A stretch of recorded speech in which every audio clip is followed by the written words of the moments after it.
Macau just arrested a big gambling operator. Is China cracking down on casinos? Or is this a case of general hostility?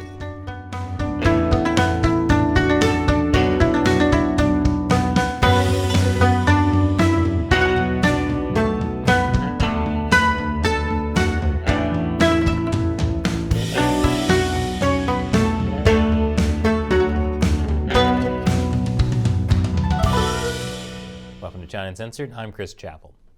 Macau, it's a former Portuguese colony that's currently ruled by the Chinese Communist Party under the one country, two systems policy, the same one they used to rule Hong Kong.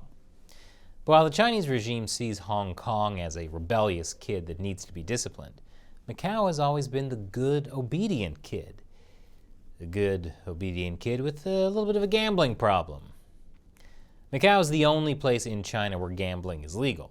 And over the last 15 years, it's become the biggest gambling center in the world.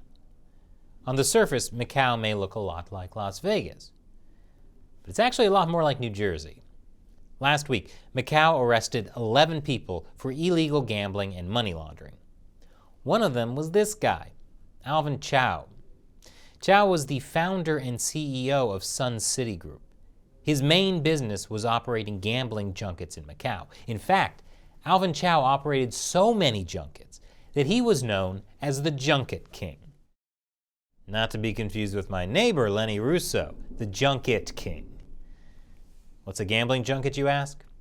It's a great way for rich Chinese people to get their money out of China. They need that money to buy expensive real estate in Vancouver, send their kid to Harvard with a Lamborghini, and most important, set up their Swiss bank accounts before the Chinese Communist Party collapses. The problem is, you're not legally allowed to take more than $50,000 out of China a year. And Macau junket operators like Sun City are the solution. How does it work? Take it away, 2017 Chris. So let's say you're one of these VIP clients, a Chinese millionaire who got your money from, totally legitimate sources, completely unrelated to corruption. So there's a casino, and it hires the junket on commission. The junket hires an agent inside mainland China. That agent finds you and sells you a VIP package for 1 million yuan. That VIP package might include transportation, a free luxury hotel room, plus 1 million yuan worth of free casino chips that just happen to be included as a bonus. This way, you're technically paying for the package, not the chips. That makes it legal. But there's a catch. Those casino chips cannot be exchanged for cash. They're called non-negotiable chips, or rolling chips. You actually have to travel to the casino in Macau and gamble all of them. But any chips you win back, well, those will be negotiable chips, which you can exchange for cash. So once you've spent enough time gambling that you've wagered all your non-negotiable chips, and hopefully won back most of them or more in negotiable chips, you can go cash them in for any currency you want, like US dollars, and then do whatever you please with that money. You won that money fair and square, outside mainland China. No more $50,000 transfer limits. Thanks for the explanation, Me. So the Chinese VIPs get their money out of the country, the junket operators make a nice commission, and the casinos get whatever money the Chinese VIPs lose while gambling. It's win-win-win mutual cooperation. And it's quite lucrative. Alvin Chau, the Junket King, is worth billions of dollars, at least before he was arrested. And his company, Sun City Group, handled nearly half of the VIP market in Macau. It was also expanding into other parts of Asia, like Cambodia, and even Japan. So why did it all come crashing down now? I'll tell you after the break. Welcome back. Macau Junket King Alvin Chau seemed to have it all. Money, power, the ability to dress like a Hong Kong film villain without people laughing at you. 2 kids with his beautiful wife. 4 kids with his beautiful mistress. So how did he end up awaiting trial behind bars? Well, Chau does have a shady background. It's pretty much an open secret that he's involved with the 14K Triad, one of the largest Chinese criminal organizations in the world. During his climb to the top, Chau reportedly became a disciple of Macau triad boss Wan Kwok Khoi, aka Broken Tooth Khoi, in 1995. Okay, if you end up following a guy named Broken Tooth Khoi, chances are you're gonna end up in prison someday. Broken Tooth Khoi is one of the leaders of the 14K triad. He was actually sanctioned by the Trump administration back in 2020. According to the U.S. Treasury Department, in addition to being a triad leader, Broken Tooth is a member of the Chinese People's Political Consultative Conference. The CPPCC is an official political body in China, but it's also part of the Communist Party's United Front system. United Front work involves influencing people outside China to support the Chinese Communist Party. So it's no surprise that Broken Tooth Khoi built organizations to co-opt elite figures in Malaysia and Cambodia, and was disguising his illegal criminal activities as part of China's Belt and Road Initiative. Sounds like a swell guy. Alvin Chau, like his mentor Broken Tooth, is a member of the CPPCC. I'll get back to that in a minute. Chau was arrested in Macau not for his junket business, but for establishing an overseas betting platform and facilitating illegal online betting. According to the Macau police, he's confessed. I mean, what was the guy going to do? It was COVID. Everyone was doing everything on Zoom. But there are signs Chinese authorities also considered Chau's junket business a problem. A day before his arrest in Macau, police in the mainland Chinese city of Wenzhou issued a warrant for his arrest. They accused Chau of forming a junket agent network in the mainland to help citizens engage in offshore and cross-border gambling activities, and that he also set up an asset management company in mainland China to help gamblers make cross-border fund transfers. That is, he was helping people move their money out of China. A big no-no, even though, of course, it's long been an open secret that that's exactly what junkets are for. Now, Macau police claim their investigation has nothing to do with the Wenzhou authorities. But it's mighty convenient that they just happened to decide to arrest Chau right after Wenzhou issued an arrest warrant for him, especially since the Wenzhou police had no way of arresting Chau themselves, because there's no extradition treaty between Macau and China, which is good news for Alvin Chau, because at least he's in a Macau prison and not a mainland Chinese prison. Because of the mentions of cross-border gambling, some are taking Chau's arrest as a sign of a broader Beijing crackdown on gambling. That's definitely part of it. Chinese authorities have been targeting cross-border gambling since 2020. Chinese leader Xi Jinping is not a fan. He's criticized cross-border gambling several times. Chinese media have also said Chau's arrest is due to national security concerns. Those national security concerns are actually about rich people taking huge sums of money out of China. The Chinese Communist Party needs cash, and they don't need Chinese people sending their cash overseas, especially as the Chinese economy gets worse.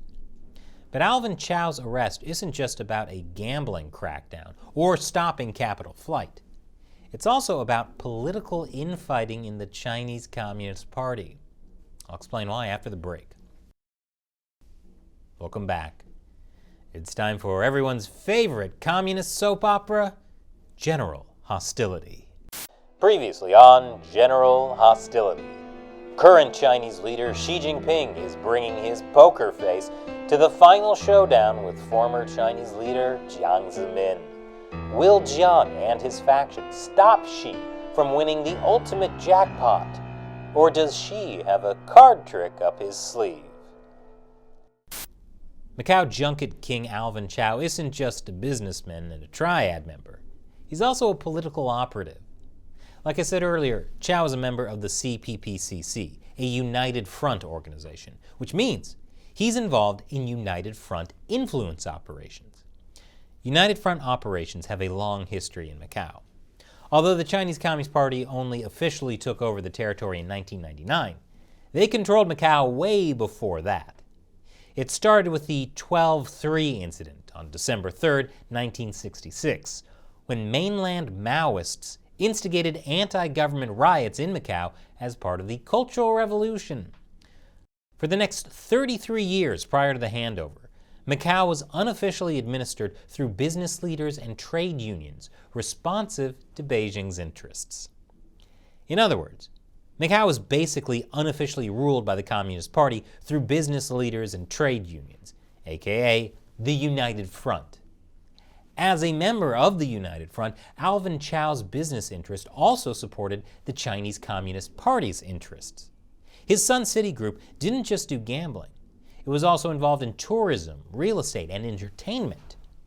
Chau told People's Daily that he had collaborated on the production of patriotic blockbusters such as Operation Red Sea and Operation Mekong.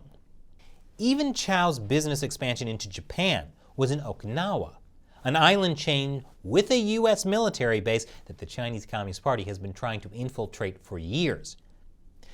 When Chau started succeeding in Macau in the early 2000s, Jiang Zemin was in power, and his faction has maintained influence in both Hong Kong and Macau. There are reports that Chau was a bagman for Jiang's faction.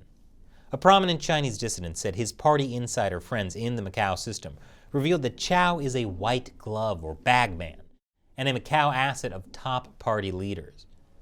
Those include Zheng Qinghong, a member of the Politburo Standing Committee and Jiang's number 2 man, and also Meng Jianzhu, the former Minister of Public Security and also a member of Jiang's faction. If these reports are true, Chau's arrest could be part of the power struggle between Xi Jinping and Jiang Zemin. Remember, Chau controlled nearly half of the junket business in Macau. He knows exactly who gambled their money out of China. If he had close ties with Jiang's people, and he starts naming names, that could be very bad for Jiang, very good for Xi.